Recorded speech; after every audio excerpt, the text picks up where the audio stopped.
Hello everyone, welcome to Unique Study Point. Unique Study Point में बहुत बहुत स्वागत है आप सभी लोगों का।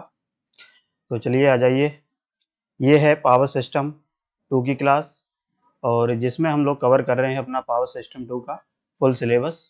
और जो लोग चैनल पे नए हैं, चैनल को सब्सक्राइब कर सकते हैं और अपने दोस्तों को भी शेयर कर सकते हैं।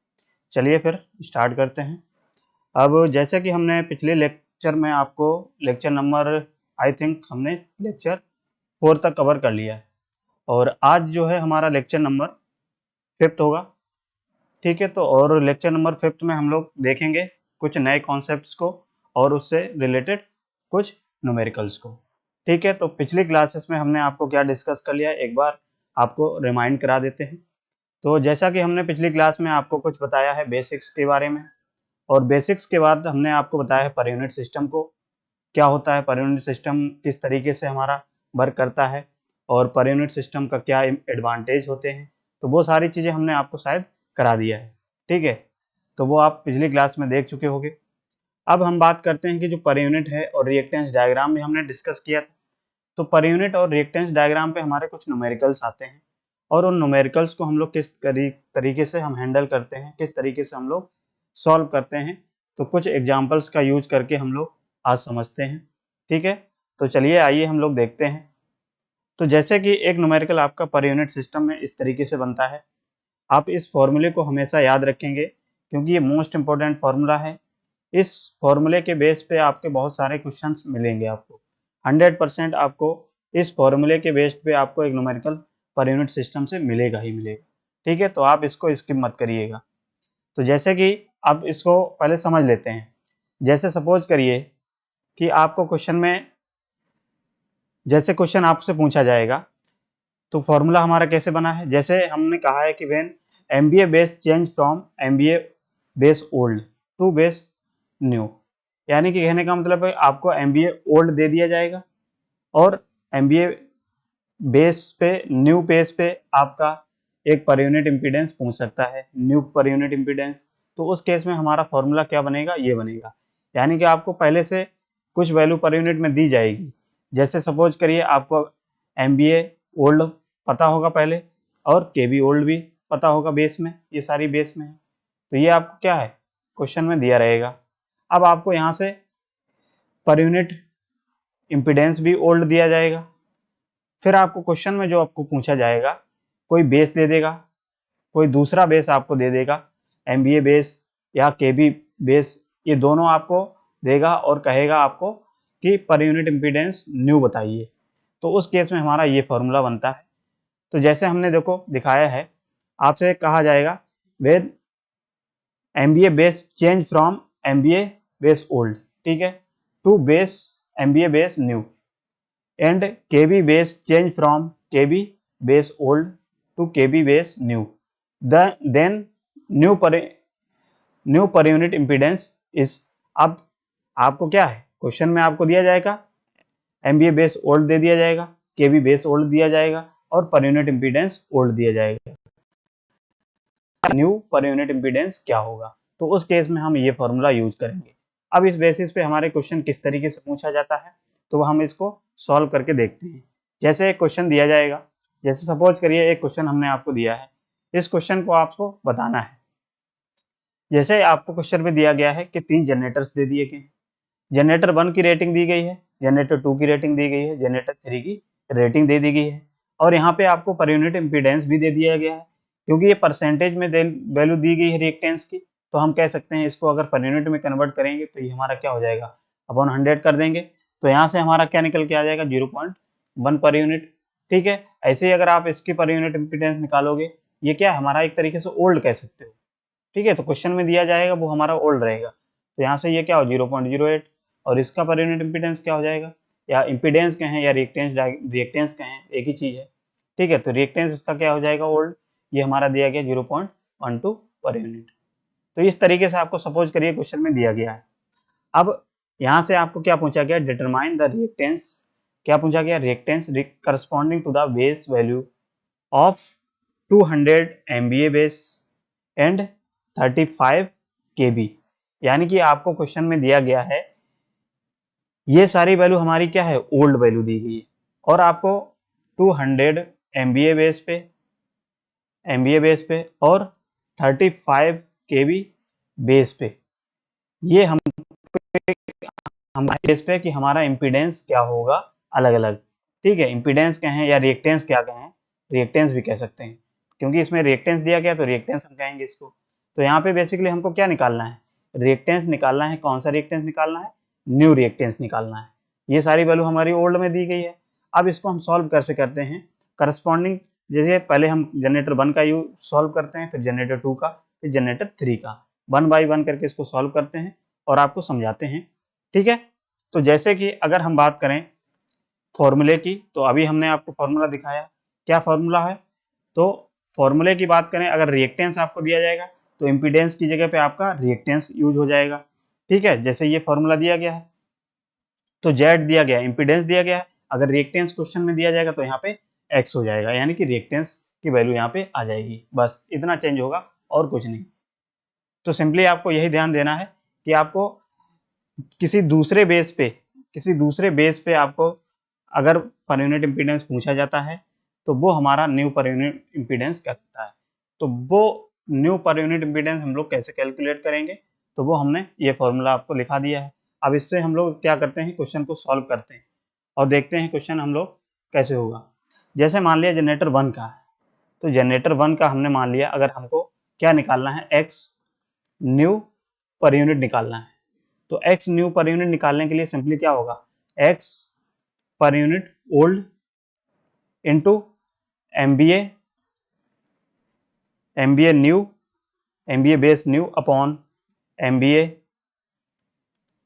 Base old into KB base old upon KB base new और ये है इसका स्क्वायर। तो ये हमारा फॉर्मूला दिया गया है। अब जनरेटर 1 के लिए हम क्या करते हैं, एक्स न्यू पर यूनिट निकालते हैं। तो इसको देखिए कैसे सॉल्व करेंगे। तो यहाँ पे क्वेश्चन में आपको देखो एक्स पर यूनिट ओल्ड क्या दिया गया है जनरेटर 1 के लिए। तो जनरेटर 1 के लिए देखिए एक्स पर यूनिट ओल्ड क्या है, 0.1। तो हम सिंपली क्या कर देंगे, 0.1 वैल्यू पुट कर देंगे इंटू एमबीए बेस। तो एमबीए बेस न्यू की बात करें तो न्यू हमारा क्या है, ये वाला, ये वैल्यू हमारी क्या है, न्यू। ये दोनों वैल्यू हमारी क्या है, न्यू वैल्यू, क्योंकि इस बेस पे ही हमारा निकालना है हमको। तो इस केस में देखिए एमबीए बेस न्यू क्या हो जाएगा, तो ये हो जाएगा हमारा 200 अपॉन ये क्या हो जाएगा, एमबीए बेस ओल्ड। तो एमबीए बेस ओल्ड हमारा जनरेटर 1 के लिए क्या होगा, ये वैल्यू होगी कि नहीं होगी। तो सिंपली हम क्या कर देंगे, यहाँ पे ये वैल्यू को पुट कर देंगे। अब केबी बेस ओल्ड हमारा क्या होगा इस जनरेटर 1 में, तो वो क्या हमारा होगा 33 केबी। तो 33 केबी हम लिख देंगे इस पे, ठीक है। इसका स्क्वायर कर देंगे अपॉन केबी बेस स्क्वायर का न्यू निकालना है। तो न्यू हमको किस पे निकालना है, तो ये हमारी न्यू वैल्यू दी गई वोल्टेज की। तो ये हम सिंपली क्या कर देंगे 35 का, बस। तो इससे हमारा क्या निकल के आ जाएगा, एक्स यानी कि रिएक्टेंस पर यूनिट न्यू निकल के आ जाएगी। अब आप इसको सॉल्व कर लीजिएगा और सॉल्व करने पे जो वैल्यू हमारी निकल के आएगी वो एक्स न्यू पर यूनिट हो जाएगी, ठीक है। तो सिंपली आप इस तरीके से कर सकते हैं। जैसे जनरेटर 1 का हमने सॉल्व किया, ऐसे ही आप जनरेटर 2 का सॉल्व करेंगे, जनरेटर 3 का सॉल्व करेंगे। किस बेस पे सॉल्व करेंगे, इस बेस पे सॉल्व करेंगे, यानी कि 200 MVA बेस पे और 35 KB बेस पे, ठीक है। तो ये वैल्यू हमारी न्यू है। तो इसी तरीके से आप इसको सॉल्व कर लेंगे जनरेटर 2 की वैल्यू। तो जनरेटर वैल्यू देखिए क्या हो जाएगी, तो एक्स न्यू पर यूनिट अगर हम इसका निकालेंगे जनरेटर 2 के लिए, तो सिंपली क्या होगा, देखिए एक्स ओल्ड, तो इसके लिए एक्स ओल्ड क्या हो जाएगा, एक्स ये वाली वैल्यू हो जाएगी। तो ये सिंपली हम पुट कर देंगे 0.08 इंटू, अब यहाँ पे एमबीए न्यू, तो एमबीए न्यू तो हमारा क्या है 200 अपॉन एमबीए ओल्ड। तो एमबीए ओल्ड हमारा इसके लिए देखिए क्या है, एमबीए ओल्ड क्या है 150 एमबीए। तो 150 हमने लिख दिया यहाँ पे 150 इंटू केबी ओल्ड। तो केबी ओल्ड हमारा क्या दिया गया बेस में, केबी ओल्ड हमारा क्या दिया गया, केबी बेस ओल्ड में 32 दिया गया।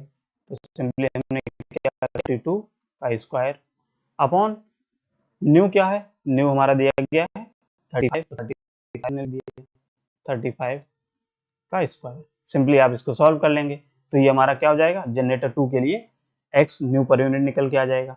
ऐसे सिंपली आप क्या करेंगे, Z3 का निकालेंगे। तो Z3 के लिए x new per unit impedance क्या आ जाएगा या रिएक्टेंस क्या आ जाएगा। देखिए इसकी न्यू की वैल्यू क्या है, यहाँ पे क्या है ओल्ड, जनरेटर 3 के लिए ओल्ड वैल्यू क्या दी गई 0.12, तो 0.12 हम लिख देंगे यहाँ पे 0.12 into MVA base, MVA base new, तो MVA बेस न्यू तो हमारा क्या 200 अपॉन MVA बेस जनरेटर 3 के लिए कितना दिया गया है ओल्ड, तो ये हमारा दिया गया है 110, तो सिंपली हम क्या कर देंगे 110 इंटू वोल्टेज क्या हो जाएगा, तो ओल्ड वोल्टेज हमारा सिंपली क्या है इसका, देखिए इसका ओल्ड वोल्टेज क्या है 30 kV, तो सिंपली हमने क्या कर दिया का स्क्वायर अपॉन ये क्या हो जाएगा ओल्ड सॉरी न्यू, तो न्यू तो हमारा क्या है 35, देखिए 35 है कि नहीं 35 kV, तो इसको हमने क्या कर दिया स्क्वायर कर दिया। अब इसको आप सॉल्व कर लेंगे तो जो भी वैल्यू हमारी निकल के आएगी वो हमारी x न्यू पर यूनिट हो जाएगी। ठीक है, तो इस टाइप के क्वेश्चन आपको 100% एक देखने को मिलेगा, चाहे आपको रिएक्टेंस पूछा जाए या चाहे आपको इम्पीडेंस पूछा जाए। अगर रिएक्टेंस पूछा जाता है तो फॉर्मूले में आपको z की जगह पे x हो जाएगा, और इम्पीडेंस पूछा जाए तो इम्पीडेंस तो दिया ही गया है फॉर्मूले में। तो इस फॉर्मूले को आप याद कर लीजिए, बहुत ही इंपॉर्टेंट फॉर्मूला है। 100% आपको इसको इस टाइप के क्वेश्चन आपको हर एग्जाम में देखने को मिलते हैं, चाहे कॉम्पिटेटिव एग्जाम हो चाहे आपका AQT का एग्जाम हो। ठीक है, तो इसको आप अच्छे से कवर कर लीजिए, इस पे बहुत सारे न्यूमेरिकल्स आप सॉल्व करके देखिएगा। ठीक है, किस तरीके से क्वेश्चन पूछा जाता है, सिंपली हमने आपको ये बता दिया कि आपको किस तरीके से क्वेश्चन पूछेगा। ठीक है, तो ऐसे आप देख सकते हो। बताइए समझ में आ गया। चलिए एक क्वेश्चन है कि ये हमारा क्या दिया गया, एक सिंगल लाइन डायग्राम दिया गया क्वेश्चन में। ठीक है, और सारी रेटिंग दी गई सबकी। तो जनरेटर 1 है तो जनरेटर 1 की रेटिंग हमारी क्या दी गई है 100 MVA 10.5 kV और x इक्वल टू 1.2 ओम पर फेज। ठीक है, ऐसे T1 जो दिया गया हमारा ट्रांसफार्मर दिया गया उसकी रेटिंग दे दी गई है। TL क्या है हमारा ट्रांसमिशन लाइन दी गई है और उसकी रिएक्टेंस दे दिया गया 50 ओम। ऐसे ही T2 हमारा दिया गया है ट्रांसफार्मर दूसरा है, उसका हमारा क्या दिया गया रेटिंग दी गई है 10 MVA और 6.6 kV और 33 kV। ठीक है, G2 G3 हमारा दिया गया है, एक जनरेटर और दिया गया मान लिया। ठीक है, तो वो हमारा जनरेटर दिया गया, इसकी रेटिंग दी गई 30 MVA और 6 kV और x इक्वल टू 1 ओम पर फेज। तो ये हमारी सारी क्वेश्चन की रेटिंग दी गई है, ये सिंगल लाइन डायग्राम दिया गया है, इसकी रेटिंग दी गई है। अब यहाँ से हमको सिंपली क्या करना है रिएक्टेंस डायग्राम ड्रॉ करना है। तो रिएक्टेंस डायग्राम बनाने के लिए हम लोग क्या, हमने कॉन्सेप्ट आपको क्या बताया था कि जो जनरेटर होता है, जनरेटर को हम लोग सिंपली क्या कर सकते हैं, एक जनरेटर का सिंबल बनाते हैं और जनरेटर का सिंबल बनाने के बाद आप सिंपली क्या करते हैं उसके सीरीज में एक रिएक्टेंस या इम्पीडेंस कनेक्ट कर देते हैं। तो चलिए पहले रिएक्टेंस डायग्राम बना लेते हैं, फिर हम क्या करते हैं इसकी वैल्यू को कैलकुलेट करते हैं। तो जैसे कि हमारा क्वेश्चन में हमने पहले दिया है जनरेटर, तो जनरेटर को सिंपली हम क्या करेंगे, एक हमने क्या किया है रिएक्टेंस बना लिया और जनरेटर का सिंबल बना लिया। फिर क्वेश्चन में हमारा क्या दिया गया है ट्रांसफार्मर दिया गया है, तो ट्रांसफार्मर को बनाएंगे। तो ट्रांसफार्मर को सिंपली क्या करेंगे, आप अगर बनाना चाहो तो इसको इस तरीके से बना सकते हो ट्रांसफार्मर। देखिए तो ये हमारा क्या हो जाएगा ट्रांसफार्मर हो गया, और ट्रांसफार्मर और इसके सीरीज में एक रिएक्टेंस हो जाएगा। ठीक, फिर हमारा क्वेश्चन में क्या दिया गया है, देखिए फिर दिया गया है ट्रांसमिशन लाइन। तो ट्रांसमिशन लाइन को सिंपली हम क्या करते हैं एक इम्पीडेंस से रिप्रेजेंट कर देते हैं या रिएक्टेंस से रिप्रेजेंट कर देते हैं। तो हमने ट्रांसमिशन लाइन को क्या किया इससे रिप्रेजेंट कर दिया। ठीक है, ये हो गया। अब नेक्स्ट जो क्वेश्चन में दिया गया ट्रांसफार्मर हमारा एक और दिया गया है, तो सिंपली हम क्या करेंगे इस ट्रांसफार्मर को भी बना देंगे। और तो हमने क्या किया एक ट्रांसफार्मर यहाँ बन गया, ट्रांसफार्मर यहाँ पर क्या एक रिएक्टेंस बना दिया इस तरीके से। ठीक, अब क्वेश्चन में नेक्स्ट क्या दिया गया है, अब क्या G2 और G3 यानी कि जनरेटर दिए गए हैं, तो सिंपली ये क्या होंगे दोनों हम पैरेलल में इसको कनेक्ट कर देंगे। तो अब सिंपली क्या पैरेलल में कनेक्ट कर देते हैं। पैरेलल में जब कनेक्ट करेंगे तो इसका भी रिएक्टेंस होगा और ये सिंबल और एक इसका रिएक्टेंस हो जाएगा और इसको साथ में कनेक्ट कर देंगे। तो ये हमारा हो जाएगा G2, ये हो जाएगा G3 और ये हो जाएगा G1। ठीक है, तो इस तरीके से हमारा क्या ये बन गया रिएक्टेंस बन गया, यानी कि ये हमारा क्या है रिएक्टेंस डायग्राम है। ठीक है, अब इस रिएक्टेंस डायग्राम को अगर वैल्यू लिखनी है तो वैल्यू हमारी क्या क्या है उस वैल्यू को हम लिख लेते हैं। जैसे क्वेश्चन में आपको दिया गया है तो देखिए क्वेश्चन में हमारा क्या दिया गया है, क्वेश्चन में दिया गया है जनरेटर 1 का रिएक्टेंस कितना दिया 1.2, तो सिंपली हम क्या करेंगे 1.2 इसको लिख देंगे, 2 लिख देंगे, ठीक है। लेकिन हमेशा याद रखना जो रिएक्टेंस दिया जाएगा वो हम इमेजिनरी में लिखते हैं, इसलिए हम लोग क्या करते हैं जे के फॉर्मेट में लिखते हैं इसको, तो हम इसको जे के फॉर्मेट में लिख लेंगे, ठीक है। रिएक्टेंस जो होता है जे के फॉर्मेट में दिया रहता है। अब नेक्स्ट यहाँ पे अगर क्वेश्चन तो ठीक है, नहीं दिया हो तब भी आप जे लगा लीजिए। अब नेक्स्ट जो आता है हमारा रिएक्टेंस ये है ट्रांसफार्मर, तो ट्रांसफार्मर का रिएक्टेंस कितना दिया गया है, ट्रांसफार्मर का हमारा T1 का रिएक्टेंस कितना दिया है 15, तो 15 ओम को हम क्या करेंगे सिंपली यहाँ पे 15 ओम लिख लेंगे, 15 जे लिख लीजिए इसको, ठीक है 15 जे ओम। अब ट्रांसमिशन लाइन बनाया है तो ट्रांसमिशन लाइन का देखिए, ट्रांसमिशन लाइन का क्या दिया गया है 50 ओम, तो सिंपली 50 ओम लिख लीजिए इसको, 50 ओम 50 जे ओम। नेक्स्ट ट्रांसफार्मर है तो नेक्स्ट ट्रांसफार्मर का हमारा क्या है, देखिए नेक्स्ट ट्रांसफार्मर T2 है तो इसका रिएक्टेंस कितना दिया गया है 5 ओम, तो सिंपली हमने क्या किया 5 ओम लिख लिया यहाँ पे, 5 जे लिख लीजिए क्योंकि रिएक्टेंस को हम इमेजिनरी में लिखते हैं। अब जनरेटर G2 G3 की वैल्यू कितनी देगी रिएक्टेंस में, तो 1 दी गई है, तो सिंपली क्या करेंगे इसको 1 लिख लेंगे, क्या है इसको 1 लिख लेंगे, तो यहाँ पे क्या हो जाएगा 1 जे और ये क्या हो जाएगा 1 जे, ठीक। तो इस तरीके से ये हमारी क्या हो जाएगी, ये हमारी वैल्यू हमने पुट कर ली रिएक्टेंस डायग्राम में। अब इसकी अगर वोल्टेज रेशियो लिखना चाहें तो वोल्टेज रेशियो क्या हो जाएगा, देखिए ये हमारा वोल्टेज रेशियो ट्रांसफार्मर के लिए क्या है 11 केवी 33 केवी, तो सिंपली क्या है यहाँ पे 11 केवी और 33 केवी, ठीक है। और यहाँ पे अगर हम लोग लिखना चाहें तो जनरेटर 2 के लिए रेटिंग देखिए क्या दी गई है, रेशियो जनरेटर 2 के लिए दिया गया है 66 केवी बाई 33 केवी, तो 33 केवी तो हमारा किस साइड है, 33 हम क्या लिखेंगे, तो 33 तो ये है तो ये कॉमन है तो हम जानते हैं, तो यहाँ पे हमारा 33 होगा 30 केवी और यहाँ पे 6.6 केवी होगा, ठीक है। तो ये हमने वोल्टेज का रेशियो लिख लिया यहाँ पे। अब ये हमारा कंप्लीट एक रिएक्टेंस डायग्राम बन गया। अब इस डायग्राम को और अगर सिंप्लीफाई हमको करना है, यानी कि पर यूनिट में सारी वैल्यू रिप्रेजेंट करना है, तो पर यूनिट इम्पीडेंस में सारी वैल्यू को रिप्रेजेंट करने के लिए हमने आपको कैलकुलेशन बताई थी। तो आप क्या करेंगे कि जो ट्रांसफार्मर होता है उस ट्रांसफार्मर की जो प्राइमरी और सेकेंडरी जो वाइंडिंग्स होती है उसको सिंपली हम क्या करते हैं एक रिएक्टेंस से ही कनेक्ट कर देते हैं। तो ये तो हमने रिएक्टेंस तो इसके दिया ही गया है, तो हम क्या करते हैं इसको हम रिड्यूस कर सकते हैं, सिंपली क्या करेंगे इस डायग्राम को और हम सिंप्लीफाई बना लेंगे, तो ये क्या हो जाएगा हमारा, देखिए इस डायग्राम को हम अगर और सिंप्लीफाई बनाना चाहें तो क्या बनेगा, तो देखिए ये हमारा क्या हो जाएगा, और इसका रिएक्टेंस हमको पता है कितना दिया गया है 15 जे दिया गया है, और इसका हमने क्या किया ट्रांसमिशन लाइन का दिया गया है 50 जे ओम, और इसका दिया गया फिर नेक्स्ट हमारा क्या दिया गया ये दिया गया है इसका ट्रांसफार्मर, तो इसको हमने क्या किया ये कितना दिया 5 जे हो जाएगा, और सिंपली ये क्या है हमारा इसको और इसको इस तरीके से हम इसको बना लेंगे। अब ये वैल्यू हमारी बन गई। अब यहाँ से हमको अगर रिप्रेजेंट करना है पर यूनिट में, तो ये जो पोर्शन होता है ट्रांसफार्मर का हमने बताया था कि ट्रांसफार्मर को पर यूनिट में रिप्रेजेंट करने के लिए सिंपली हम इम्पीडेंस कनेक्ट कर देते हैं सीरीज में। अब इसको सॉल्व कैसे करेंगे, तो हमको पता है कि पर यूनिट में कन्वर्ट करने के लिए हमको क्या है वोल्टेज करंट और वोल्टेज और पावर को हमको क्या है सेलेक्ट करना होता है बेस की। तो सपोज करो इसमें हम अगर बात करें तो इस साइड में तो हमारा वोल्टेज हमने कितना सेलेक्ट कर लिया बेस में, तो वोल्टेज हमने कर लिया 11 केवी बेस, ठीक है। इधर क्या है हमने 11 केवी वोल्टेज सेलेक्ट कर लिया, और पावर इसकी हमने सेलेक्ट कर ली कितनी, पावर हमारी सेम रहती है चाहे कोई भी किधर भी आप सेलेक्ट करें, तो हमने मान लिया कि हमारा क्वेश्चन में कितना दिया गया है, कोई भी वैल्यू सेलेक्ट कर सकते हो कोई जरूरी नहीं है, ठीक है। आप ऐसी वैल्यू सेलेक्ट करो जिससे कि हमारा क्या है कैलकुलेशन आसान हो जाए। तो देखिए ये वैल्यू हम अगर सेलेक्ट करें 30 के MVA, तो 30 MVA हम बेस वैल्यू पावर की हम लोग सेलेक्ट करते हैं, तो सबके लिए सेम हमने सेलेक्ट कर ली।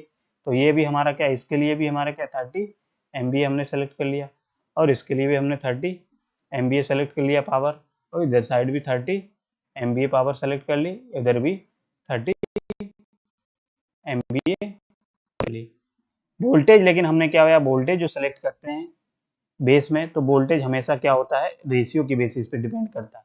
तो यहाँ पे वोल्टेज का रेशियो हमारा देखिए यहाँ पे 11 है, तो 11 हमने सेलेक्ट किया। इधर साइड सेकेंडरी साइड हमने क्या करेंगे, तो ये हमने कर लिया 33 kV। तो इधर भी 33 kV, तो ये कॉमन है, तो ये इस तो हमारा कॉमन है इधर साइड, तो ये वाला है। फिर क्या है इस साइड देखिए, तो इधर हम वोल्टेज पावर तो हमने 30 सेलेक्ट किया है, लेकिन वोल्टेज कितना सेलेक्ट करेंगे रेशियो की बेसिस पे, तो 6.6 kV हमने सेलेक्ट कर लिया यहाँ पे। ठीक है, तो इस तरीके से क्या है, ये हमारी क्या है सारी बेस वैल्यू, ये हमने बेस सेलेक्ट कर लिया है। ये वोल्टेज और पावर का बेस इधर भी सेलेक्ट कर लिया, इधर भी सेलेक्ट कर लिया।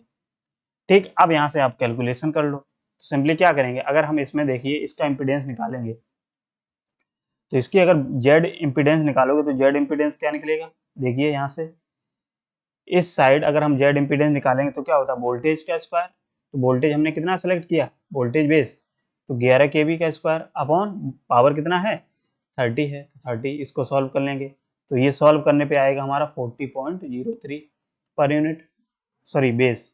ये हमने बेस सेलेक्ट कर लिया, यहाँ से बेस इम्पीडेंस निकाल लिया। अब यहाँ से अगर हम लोग बेस इम्पीडेंस निकालें तो इसका बेस इम्पीडेंस कितना निकलेगा, तो इसका बेस इम्पीडेंस निकलेगा, इसका वोल्टेज कितना है 33 स्क्वायर अपॉन 30 MV। तो इसको जब सॉल्व करेंगे तो ये हमारा क्या हो जाएगा 36.32 बेस। अब इसका हम अगर बेस इम्पीडेंस निकालेंगे तो कितना निकलेगा, तो बेस इम्पीडेंस का फॉर्मूला हमने आपको लिखाया है, आप देख लीजिए पिछला क्लास में, अगर नहीं देखा हो तो आपको कहीं ना कहीं दिक्कत होगी इसको। तो सिंपली क्या है वोल्टेज का स्क्वायर, तो वोल्टेज का स्क्वायर अपॉन MVA यानी कि पावर 30, इसको सॉल्व करेंगे तो ये क्या आ जाएगा 1.45। तो सिंपली हमने क्या किया, हमने वोल्टेज और पावर की बेस वैल्यू सेलेक्ट कर ली, और सेलेक्ट करने के बाद हमने बेस इम्पीडेंस वहां से निकाल लिया सबका। तो जब हमने बेस इम्पीडेंस निकाला तो अब हम यहाँ से सिंपली पर यूनिट इम्पीडेंस निकाल सकते हैं। और पर यूनिट इम्पीडेंस हमारा क्या होता है, एक्चुअल वैल्यू और अपॉन यानी कि बेस इम्पीडेंस, यही फॉर्मूला होता है कि नहीं बेस इम्पीडेंस। तो यहाँ पे रिएक्टेंस दिया गया तो रिएक्टेंस हो सकता है, रिएक्टेंस हो जाएगा यहाँ पे x actual upon x per unit. तो सिंपली जेड कहो या इम्पीडेंस कहो, यहाँ एक्स भी लिख सकते हो, कोई जरूरी नहीं यहाँ पे एक्स भी है, क्योंकि एक्स हम सॉल्व करें तो यहाँ पे एक्स भी लिख सकते हो, एक्स बेस। ठीक है, यहाँ पे भी एक्स बेस। अब ये चीज आ गई, अब हम क्या करेंगे पर यूनिट पे निकालेंगे, तो सिंपली क्या करेंगे इसकी वैल्यू पुट कर देंगे। इसकी वैल्यू कितनी दी गई 1.2 दी गई थी। अब देखो यहाँ से क्या करेंगे सिंपली पर यूनिट में कन्वर्ट कर देंगे। तो पर यूनिट क्या है एक्चुअल, तो एक्चुअल तो हमारी ये देगी अपॉन क्या कर देंगे बेस हमने कितना निकाला है इसके लिए, जनरेटर 1 के लिए बेस हमारा कितना निकला 40.03 रख देंगे यहाँ पे 40.03।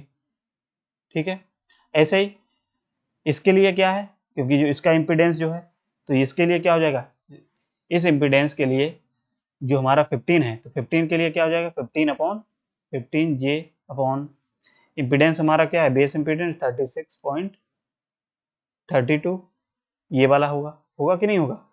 और इसके लिए भी हमारा क्या ही यही ट्रांसमिशन लाइन के लिए भी सेम वही होगा 50 J अपॉन 32.32।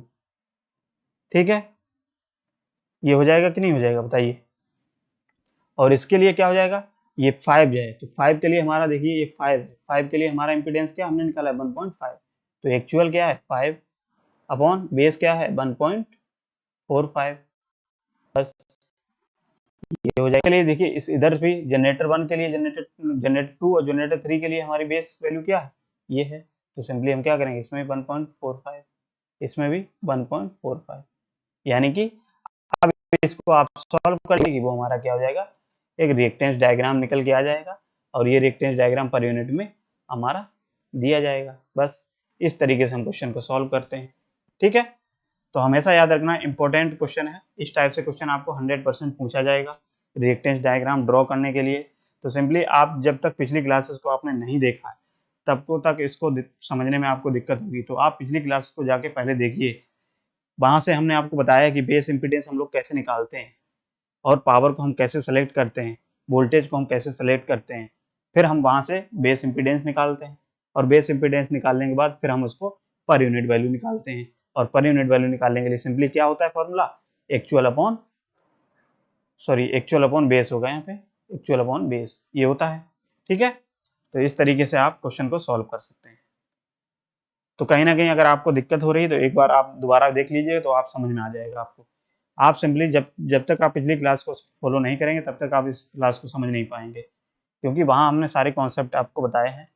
ठीक है, तो रिएक्टेंस डायग्राम आप ड्रॉ करेंगे। रिएक्टेंस डायग्राम ड्रॉ करने के बाद सिंपली आप क्या करेंगे, पर यूनिट वैल्यू निकालेंगे उसकी, और पर यूनिट वैल्यू निकालने के लिए हमने जो कॉन्सेप्ट बताया वहाँ से आप सॉल्व कर सकते हैं। ठीक है, बताइए इतनी बात क्लियर है सभी लोगों को? तो अगर इतनी बात क्लियर है तो आप बताइए कमेंट सेक्शन में। ठीक है, तो इस तरीके से आपको पर यूनिट सिस्टम से क्वेश्चन पूछे जाएंगे, तो आप इसको देख लीजिएगा। ठीक है, जब आपका ये सिलेबस हो जाएगा तो हम बहुत सारे क्वेश्चन आपको सॉल्व कराएंगे। अभी फिलहाल कॉन्सेप्ट की बेसिस पे हम समझाते चले जा रहे हैं आपको, और नेक्स्ट क्लास में हम लोग फॉल्ट सिस्टम से आगे कॉन्सेप्ट को पढ़ेंगे कि फॉल्ट क्या होता है, फॉल्ट की ज़रूरत क्यों पड़ती है, टेस्टिंग की क्यों ज़रूरत पड़ती है, और फॉल्ट एनालिसिस हम करते क्यों हैं बेसिकली। ठीक है, कितने टाइप की फॉल्ट्स होती है, सिमेट्रिकल फॉल्ट होती है, अनसिमेट्रिकल फॉल्ट होती है, तो वो सारी चीज़ें हम लोग क्या करेंगे नेक्स्ट क्लास में देखेंगे। अभी फिलहाल आप इतना ही रखिए। आप जो क्वेश्चन हमने दिए हैं जो इसको समझिए और आप बुक से क्वेश्चन सॉल्व करिए आके। ठीक है, तो वहाँ पे अगर आपको कोई क्वेश्चन में दिक्कत आती है तो आप पूछ लीजिएगा हमको। ठीक है, कमेंट सेक्शन में। चलिए फिर आज के लिए इतना ही रखते हैं। बहुत बहुत धन्यवाद सभी लोगों का।